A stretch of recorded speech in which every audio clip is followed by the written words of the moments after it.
Time now for coverage of tonight's vice presidential debate you won't find anywhere else. Our Verify team has been fact-checking claims about the issues that really matter to you. Yeah, let's bring in Matt Gregory. So, Matt, how'd it go? I mean, compared to the presidential debate, both candidates here held their composure for 2 hours. But did they hold their facts? J.D. Vance and Tim Walz sparred on issues from economy and abortion to immigration. So let's start with this claim from Governor Tim Walz about U.S. oil and gas production.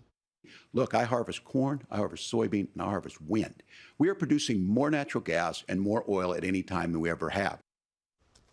And we can verify that's a true statement. The United States produced more oil and more natural gas in 2023 than any other year. And that's according to the Energy Information Administration. And they've kept records since the 1850s. Now, during the discussion of abortion, Senator Vance made this claim about Governor Walz's home state's abortion bill.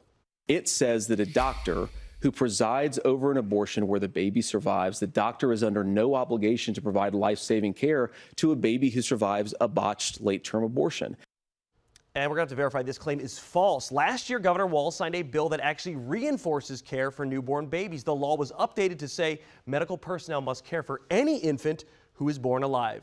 Now, next, let's pivot to another claim from Senator Vance, this one about immigration and the effect on housing. You have got housing that is totally unaffordable because we brought in millions of illegal immigrants to compete with Americans for scarce homes. All right, we can verify that this claim actually needs context. Research shows immigration does actually fuel more demand for housing, but according to the financial institutions Fannie Mae and Freddie Mac, the U.S. housing shortage actually dates back to the Great Recession in 2008 when construction plummeted because of that weak economy.